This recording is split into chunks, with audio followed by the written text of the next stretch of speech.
Air power, with all its dimensions, is a complex and sophisticated mix of human resource skills, technology, infrastructure, weapons, and institutions. With the recent addition of space as a dimension, aerospace power today offers varied options to the nation in pursuing its interest under compelling circumstances. The film Akash Yodha captures the realm in which the Indian Air Force functions and gives a panoramic view of the Air Force in the new millennium. The film portrays the Air Force's domain and areas of responsibility. Against the backdrop of the vast and diverse Indian landmass and the island territories it protects, the film gives the viewers a broad spectrum of roles and missions of the Indian Air Force. The film also covers the wide variety of fleet and operational systems that we operate and a glimpse of the activities of the Air Force in the areas of operation, maintenance, administration, and training.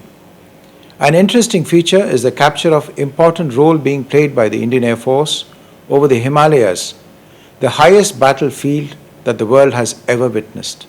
Akash Yodha is a rare film on military aviation and its mystique. I congratulate the producer and his crew for the effort taken and enthusiasm shown in making this film.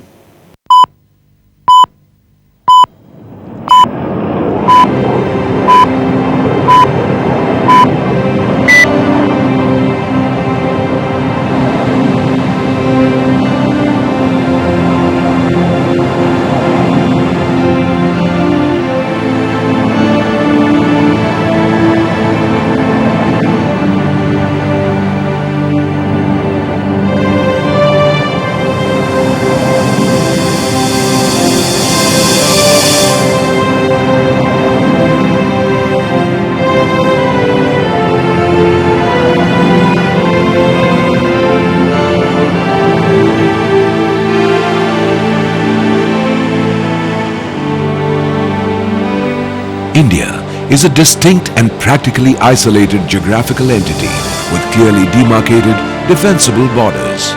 Shielded from the west by the Kirthar, Sulaiman and Safed Kor ranges, the northwest is guarded by the forbidding Hindu Kush mountain range and its continuation, the snowbound Karakoram.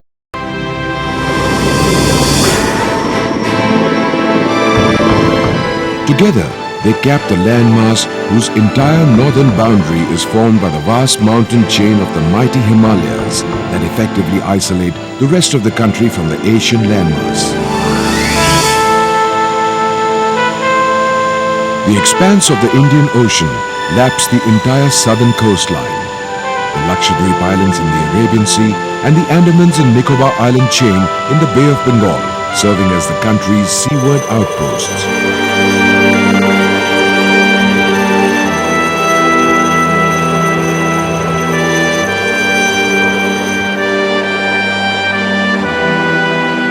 Towards the east, the country is separated from Myanmar by the north-south aligned chain of the Arakan Yoma and its northern extension, the Naga and Patkoi hills, that in turn merge into the eastern extremity of the Himalayas.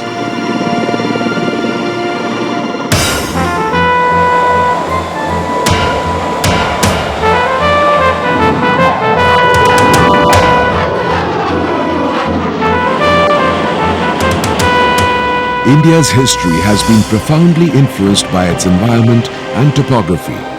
Its geography has dictated political boundaries, social responses, and ethnic expansion. The 6,000-kilometer long land border of the subcontinent takes us from the snow-covered through the forest-clad to the arid and bare.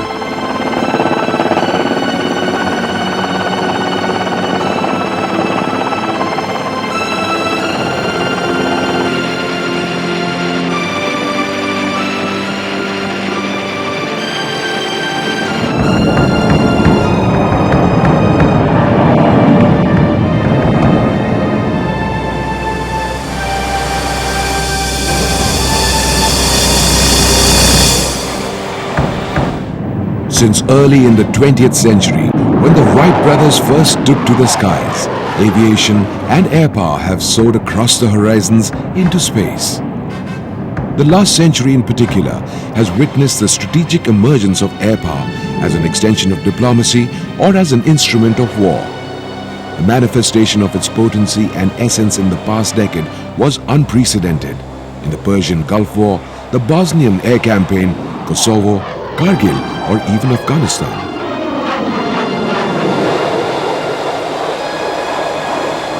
India lies in a difficult geopolitical environment and therefore has to maintain a high degree of strategic preparedness. National security and international stability are vital prerequisites for any nation's survival and prosperity.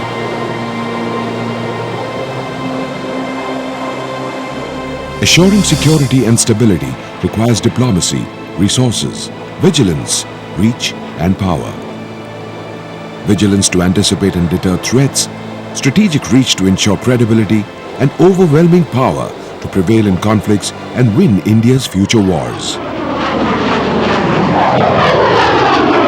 Victor Papa Yankee final 3 green flaps.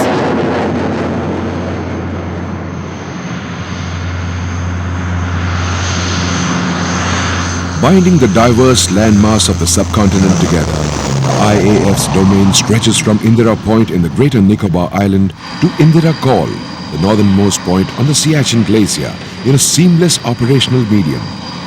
Keeping critical lifelines open in some of the remotest corners of the world, the transport fleet of the Indian Air Force flies around the clock, operating a variety of aircraft optimized for extreme environments.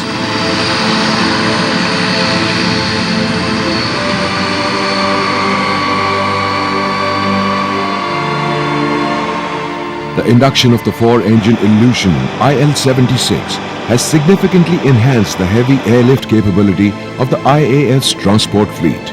When required, they have flown in main battle tanks, infantry combat vehicles, heavy artillery and other bulk equipment. With an airlift capacity of 40 tons, these aircraft have airlifted entire infantry battalions with their equipment and frontline ammunition across the subcontinent in a matter of hours.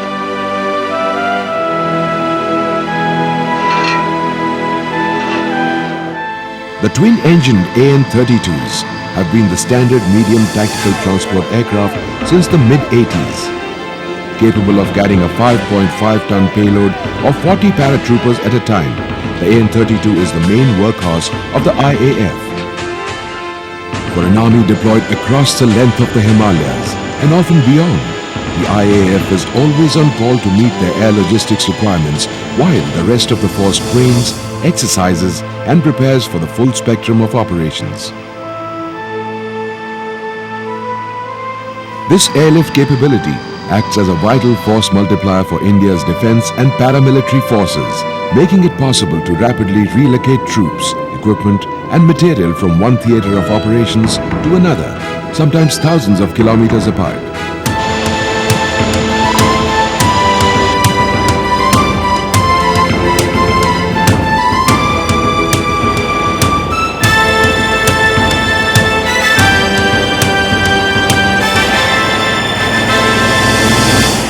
The Indian Air Force also operates the world's largest tactical transport helicopter, the Mi-26. In an ambulance role, it can carry more than 60 stretcher cases at a time or lift up to 20 tons of weight.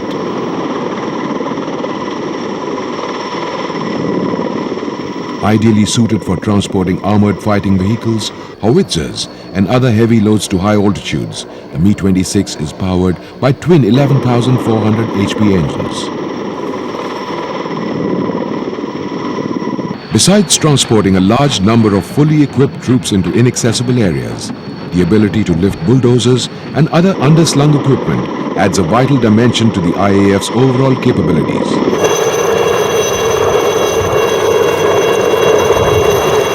Light helicopters also have proven themselves time and again. Their versatility and utility play a vital role in air transportation. Despite having transferred the bulk of its light helicopter fleet to the Indian Army in the mid-80s, the IAF flies two variants of the HAL-built Alouette helicopters virtually all over the country. Used in forward air control, communications, training, and a number of general duty roles. They are fitted with a power plant that results in increased performance for less fuel burn, that proves especially efficient for mountain operations. The workhorses, especially for the far-flung outposts in the northeast, are the ubiquitous Mi-8 and the Mi-17 medium helicopters. It sometimes takes days and weeks to reach these locations by surface, as is the case with the BSF post at Parva. Using helicopters, however, casualties can be evacuated into Lower Assam within a couple of hours.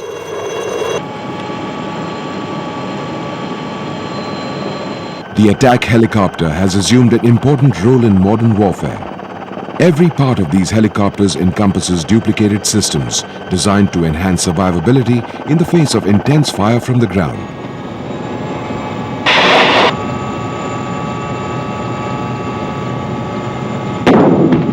Powered by paired engines in the 2000 HP class, the Mi-25 and its upgraded variant, the Mi-35, are extremely effective in support of ground troops in certain conditions.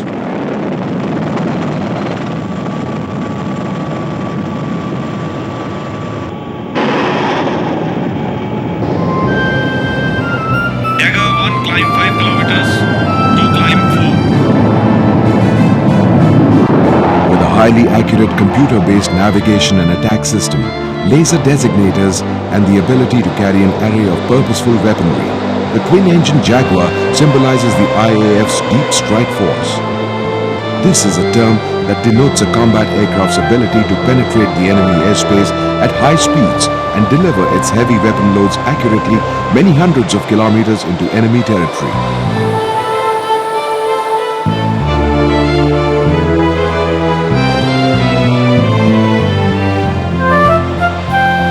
These aircraft have the ability to strike at the enemy's strategic targets, to carry out interdiction of his lines of communication, to destroy his armed forces on the ground or at sea, as well as attack his airfields and other vital installations on the ground.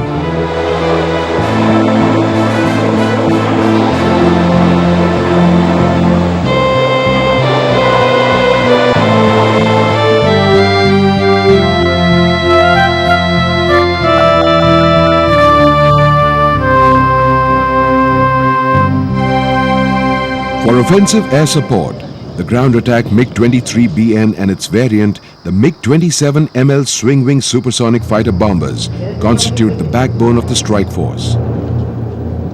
These aircraft carry a range of aerial bombs up to 500 kgs, air-to-surface missiles, and incendiary devices. The primary mission of the aircraft is to destroy moving and stationary ground objects, including hardened targets. Powered by a single powerful turbojet engine, these aircraft can operate with considerable weapon loads. The variable sweep of their wings enables them to operate from short and semi-prepared airstrips with their wings fully forward.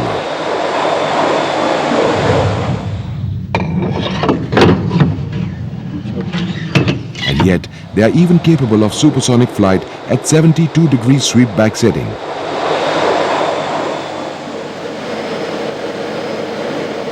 The Delta Wing Mirage 2000H endows the IAF with true multi-role capability. In its ground attack role, the Mirage 2000 carries laser-guided bombs, missiles, rockets, and other bombs.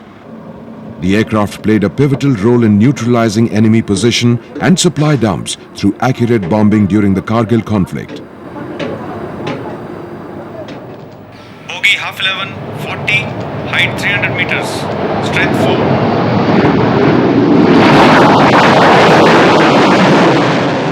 The tailless delta wing configuration of the Mirage enables the carriage of a large fuel load and good high-altitude, high-speed performance.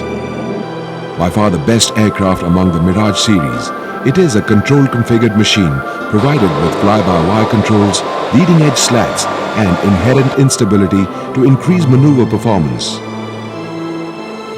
The MiG-21 series of aircraft have formed the backbone of the IAF since their induction into service in 1963. The MiG-21FL and the MiG-21M were second-generation variants. A relatively small aircraft, it was among the most successful fighters to be ever built. The MiG-21 still constitutes the bulk of the IAF combat fleet and is used for air defense and ground attack missions.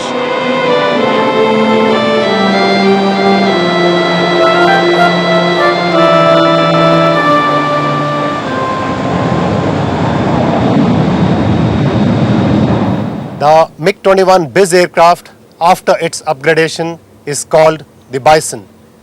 Though externally the aircraft looks similar to the BIS aircraft, it has been upgraded with modern avionics systems, making it a potent platform.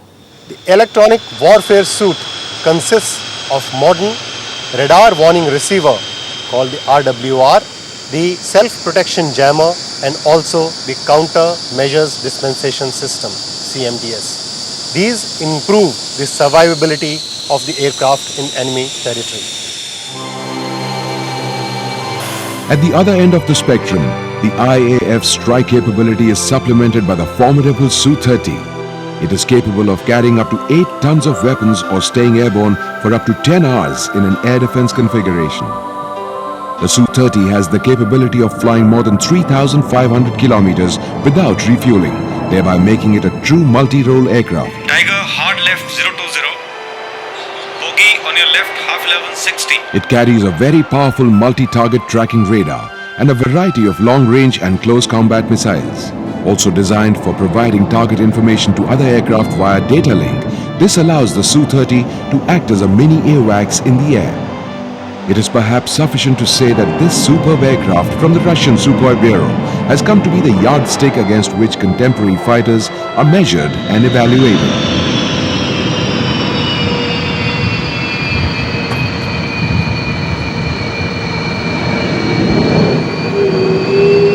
The Sukhoi 30 MKI is a customized version for the IAF that was inducted into service towards the end of 2002.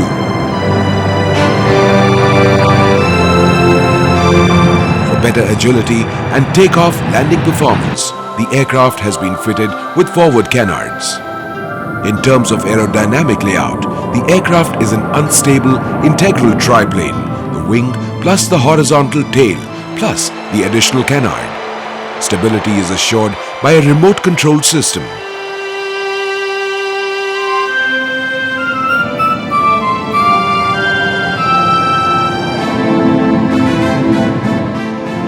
The canard notably assists in controlling the aircraft at large angles of attack and for bringing it to level flight condition.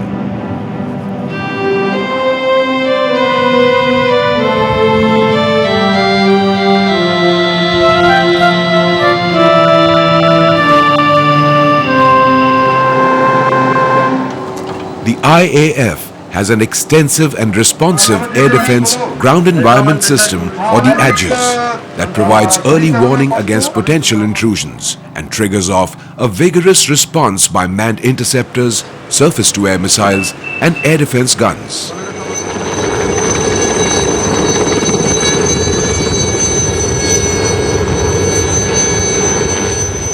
A network of mobile observation posts and control and reporting centers with mobile radar stations provides complete coverage of vulnerable points and areas.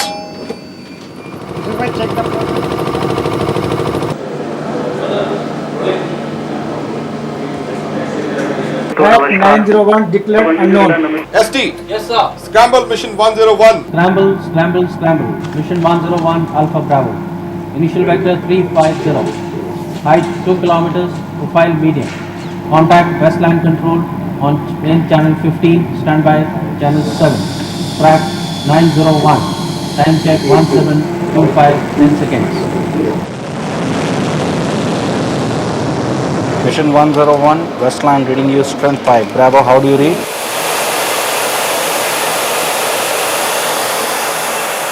With the advancement in technology, battlefield air threats have multiplied manifold. The lethality of modern payloads means that every air defense has to neutralize its target the first time.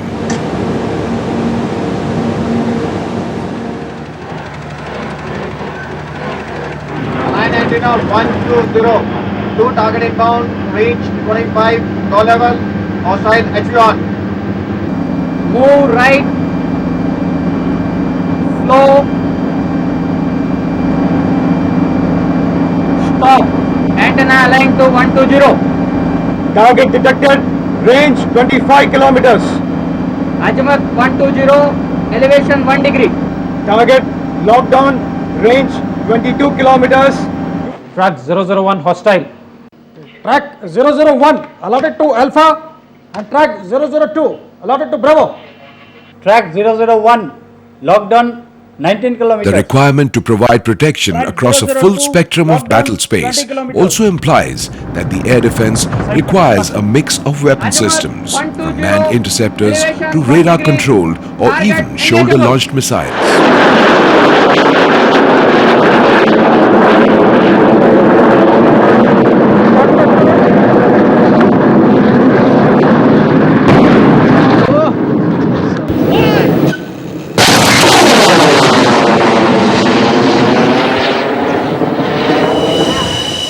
Mission 157, climb to 1 kilometer, initial vector 340, contact Cactus Control on channel 4, standby 6.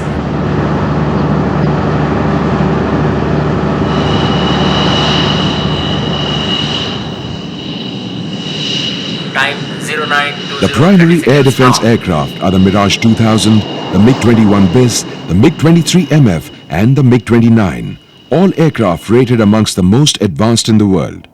The MiG-29 in particular has an extremely potent and lethal airborne interception radar and air-to-air missile combination.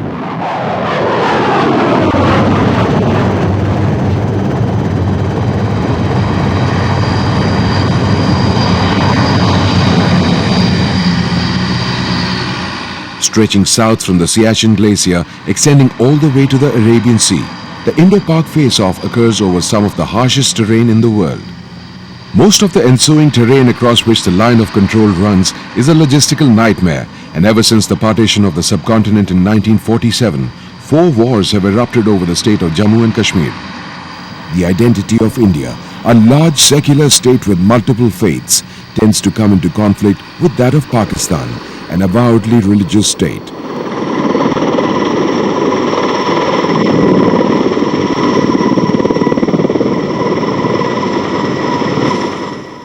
Pakistan has, for reasons of its own, encouraged religious fundamentalism, especially since the mid-80s. India, on the other hand, has been sucked into a proxy war over the last decade. Lacking the military capability, the situation suits Pakistan.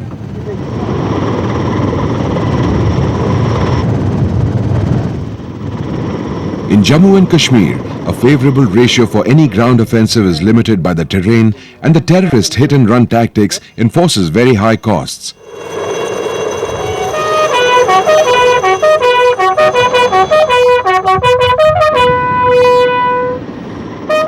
In this scenario, air power may well play a key role in the future, having the capability of changing the balance decisively in India's favor. The modernization and upgradation of air power is therefore extremely necessary.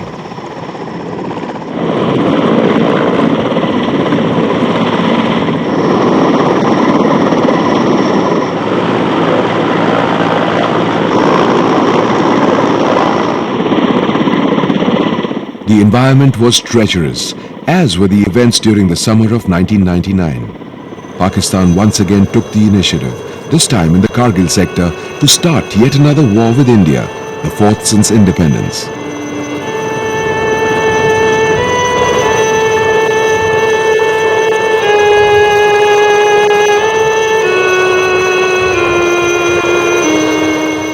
Initially, it tried to pass it off as an extension of the decade-long proxy war in other parts of Jammu and Kashmir.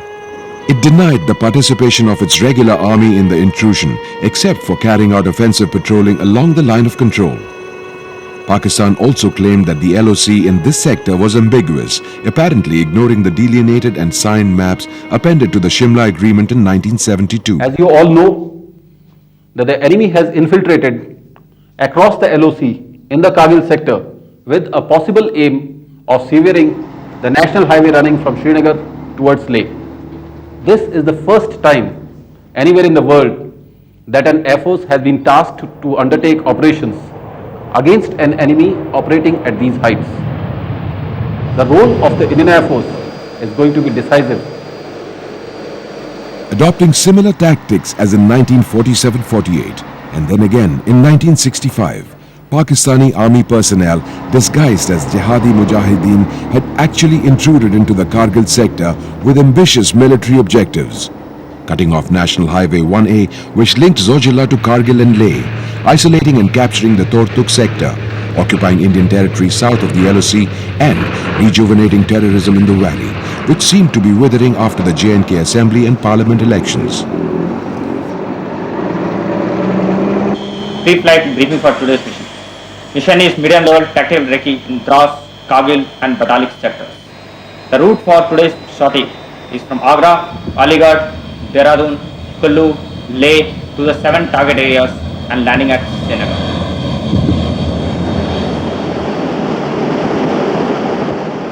The first few recce's confirmed the seriousness of the situation. On 21st May 1999, a shoulder-fire Stinger missile damaged a Canberra over the Batalik sector. The message was clear.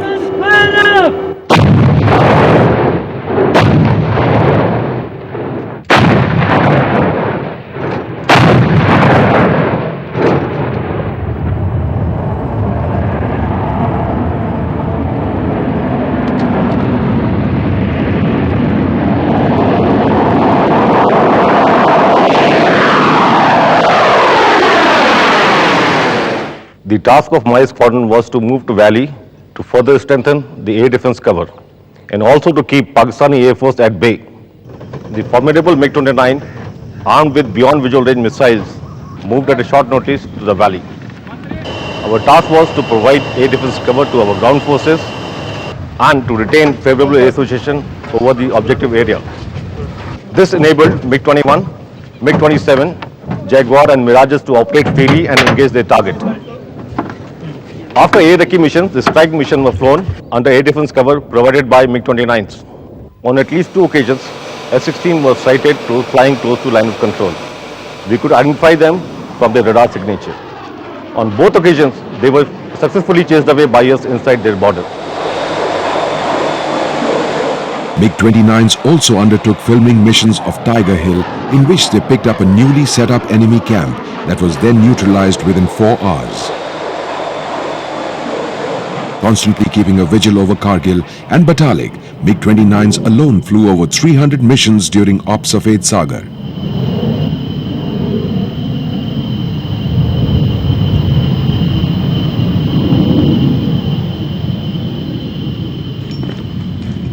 I've just come back from a successful 4-aircraft mission. We got one hostile track close to the border and we chased him across the line of control. This is getting really exciting. I hope next time he comes a little closer. With the BVR capabilities of MiG-29s keeping the Pakistani Air Force out of the Kargil war, Jaguars fitted with Vicon cameras were streaking along the target areas. Black formation cleared for takeoff. After takeoff, turn right heading 020, traffic crossing above you 2.5 kilometers.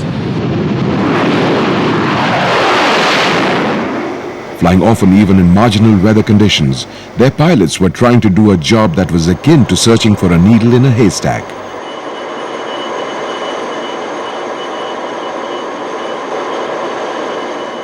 Amazingly, they often picked up the infiltrators and filmed them from low levels, sometimes from heights of just 500 feet, picking them up in their cameras and returning to base. Tiger formation, clear to land. 1 aircraft, end of runway. Flew over the Kargil, over the missions. The task was to film the intruders, their bunkers, their ammunition depots, pinpoint the exact position and give it to the army for the future attack.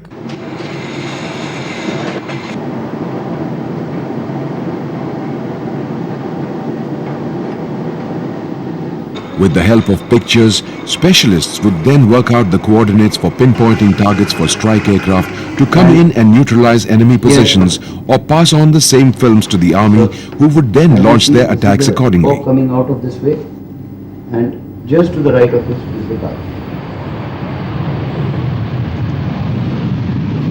The stage was set, and with the decision to marshal the strike potential of air power taken, the IAF launched its aircraft firing the first shots in anger since the 1971 Bangladesh War.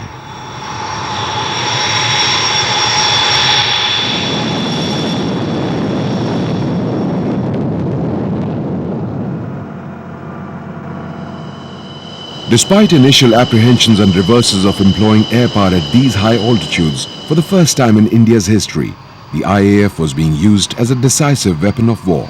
We, the sword arms, look after the air defense of the valley from Siachen Glacier to Udhampur sector in south. On 26 May 1999, the squadron was inducted into Operation Safed Sagar and flew the first mission over Toroling, which was led by then the CEO of the squadron, Wing Commander Randhawa. And on the same day, the CRC mission was also flown from the squadron, which was led by Flight Lieutenant Abhyankar.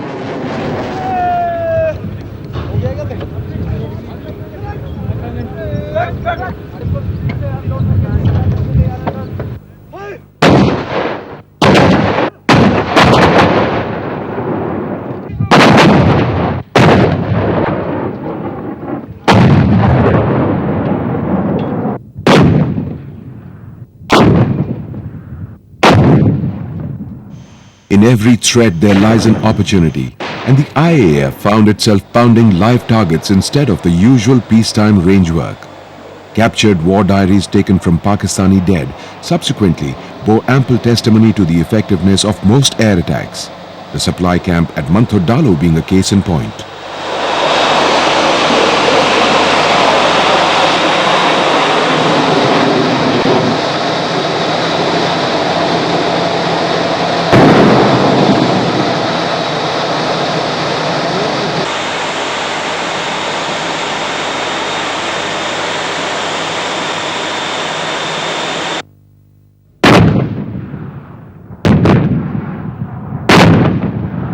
The major task of the IAF in the Kargil war was to inflict serious damage to the Pak intruders, to hasten their withdrawal and to support our attacking ground forces.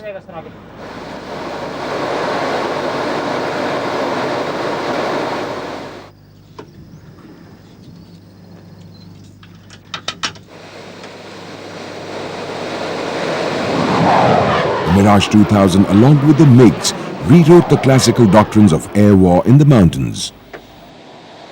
Cameras aligned to the laser beams guiding the bombs onto the targets bring out the stark and deadly accuracy of these weapons that could even neutralize designated bunkers.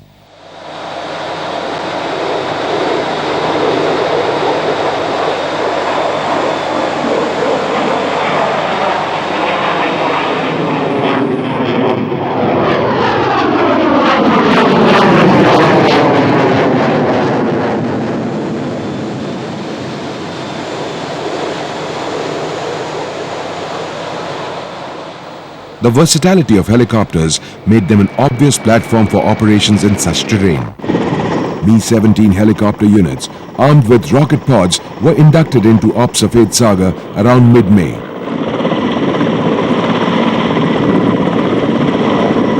In its ground attack role, the Mi-17s took on the well-dug-in enemy in 4 aircraft formations. Generally, the areas that they struck were Tololing and then Point 5140. Despite the altitude and terrain, most of the attacks were quite successful, with the helicopter pilots picking out enemy positions and sangars among the boulders. From the IP, one would start commencing the climb, which was required for putting in rocket attacks. 57mm rockets were used. These were things which had sort of never been done before. With the IAF hitting targets from the air and dominating the skies over Kargil, over 500 counter-surface force missions were flown. The Indian Army painstakingly evaded the raiders from seemingly impossible heights, often at the point of the bayonet.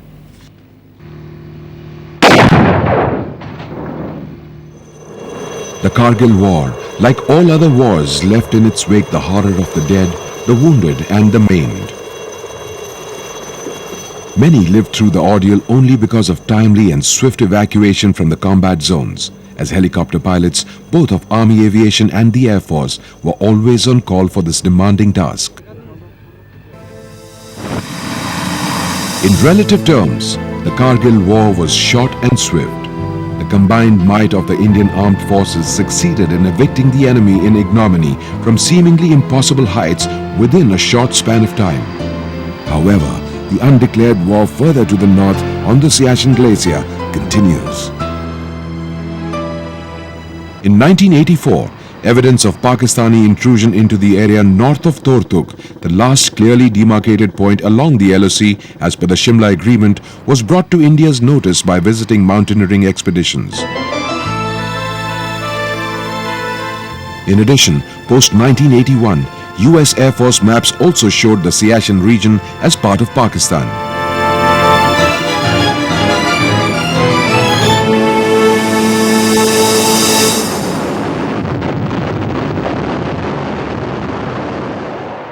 The Indian Army, on board Air Force helicopters, moved into the region, occupying key positions on the Saltoro Ridge, with the intention of denying the strategically important glacier to Pakistani troops.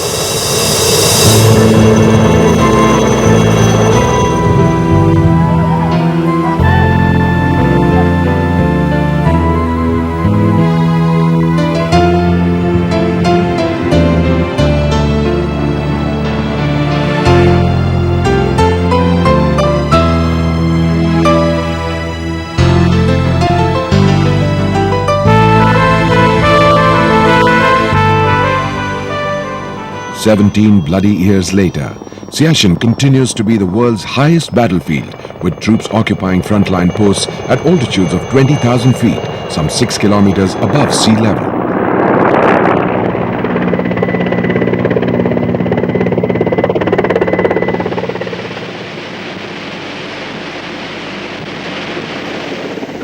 In the Siachen saga, IAF helicopters have played a key role, defying sub-zero temperatures, treacherous terrain, and operating at altitudes far beyond the designer's specifications. They are the main link between the army and the rest of the country.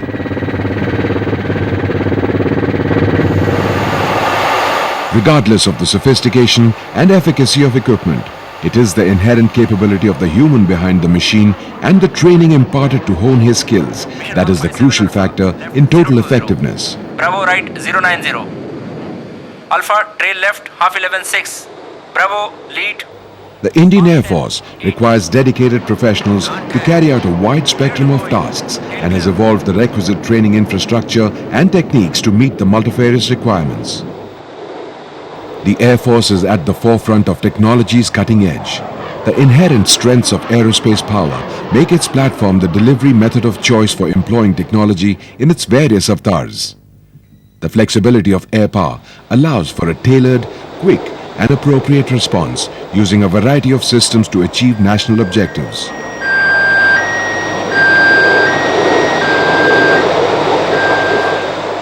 Some of these delivery platforms of the future would need to incorporate stealth, including not only aircraft and missiles, but also the capability to make the enemy ineffective through various electronic countermeasure systems. Various indigenous organizations work round the clock on aircraft, weapons and systems to keep the Air Force contemporary. The Aircraft and Systems Testing Establishment is a dedicated test center that undertakes flight evaluation of all aircraft prior to their induction into service, be they of helicopter, fighter or transport streams. In order to enhance the operational potential of the existing aircraft of the IAF, AST also undertakes flight testing for evaluation and integration of various advanced weapons and other airborne systems. It also undertakes flight testing on behalf of HAL and other DRDO establishments. Sea control for a nation with such a massive coastline is of critical importance.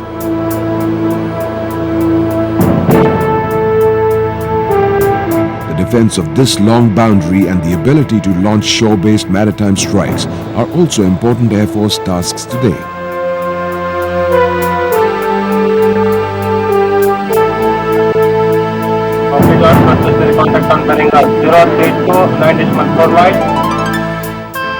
the potential and operational value of shore-based aircraft in a maritime role is even more relevant today than it has ever been.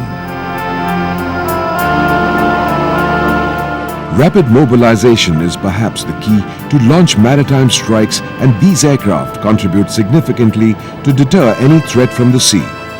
Squadrons are especially trained and equipped for a maritime role, and these often operate in conjunction with the Indian Navy. Success in modern warfare depends on joint teamwork. Battles are won by all the services operating effectively together.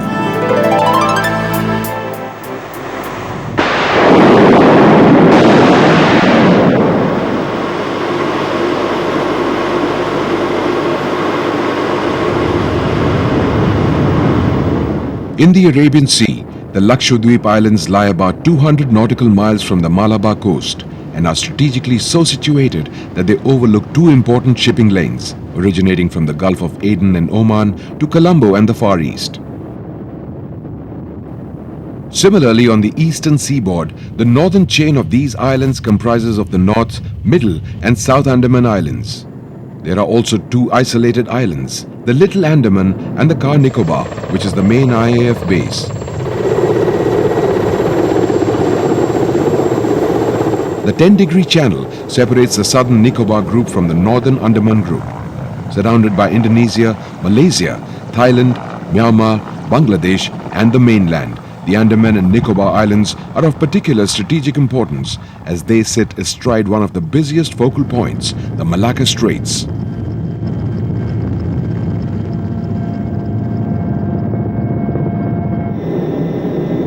Joint warfare has two critical elements.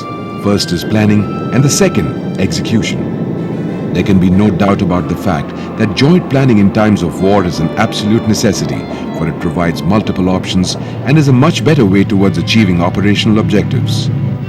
Physical joint execution of warfare, especially between the Army and the Air Force, is restricted to a small but extremely important portion of the overall air effort, and the existing organization and structure has proved to be fairly effective, both in 1971 and the more recent Kargil War in 1999. With one of the most dramatic natural frontiers to contend with, the ground forces are almost entirely limited by the amount of logistic support that can be provided by surface means. Many of these outposts are supplied and sustained by only air logistics, which are in turn hampered by weather associated with the high mountain reaches.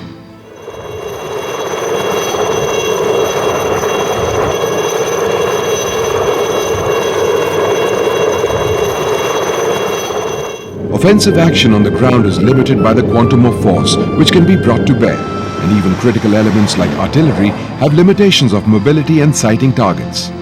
Armor is virtually not usable in such terrain. On the Indian side, especially in the east, our surface border communication arteries run along the valleys in a generally north-south direction without lateral links. Not just the army, but entire civil populations in certain regions of the northeast are largely dependent on air logistical support for their day-to-day existence. The road density in Arunachal Pradesh, for example, is only 17 kilometers against the national average of 73 kilometers per 100 square kilometers.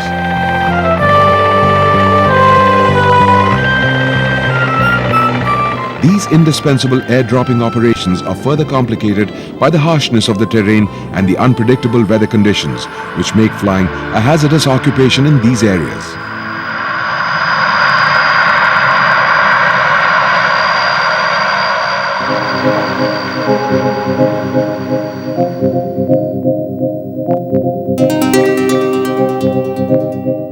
Due to rapid advances in technology, especially in the field of avionics, it has become incumbent upon the Air Force to continuously upgrade the existing fleets to maintain their operational relevance. The Light Combat Aircraft, or the LCA in particular, is expected to be the next generation fighter for the IAF in the years to come. These are the standard bearers for not just the IAF, but also for self-reliance in the future.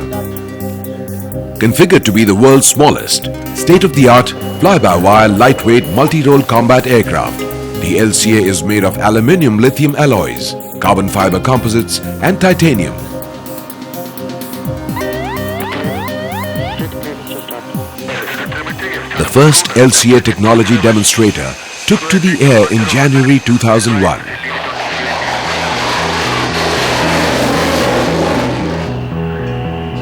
Filmed from a Chase Mirage 2000, TD2's 26th flight in November 2002 brings out the look and shape of the things to come in the new millennium. To 75, turning right, and thereafter we'll do the access. Open 308 107. 308 107. And Collins picking up 107 ground.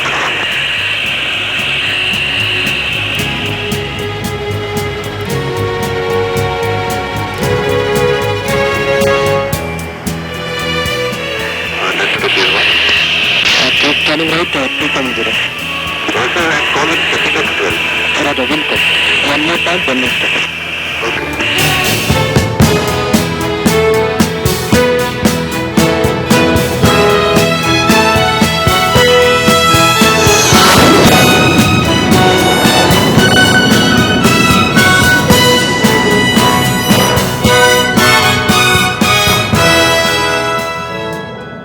Under the overall direction of the Aeronautical Development Agency, the prime responsibility for most design and fabrication work lies with the HAL, which is also developing the Advanced Light Helicopter and the Intermediate Jet Trainer for the IAF.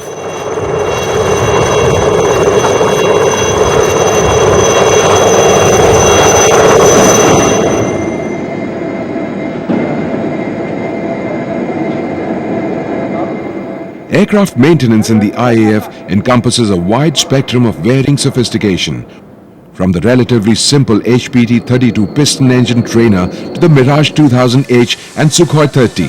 The task of keeping the aircraft and weapon systems fully operational requires knowledge and skills of a very high order. With the ever-increasing sophistication of aircraft and their systems, and the ever-spiraling complexity and cost of modern weapons, it is imperative that an Air Force has the requisite infrastructure to maximize the potential of its existing equipment. For all said and done, the air power of today could shape our destiny tomorrow.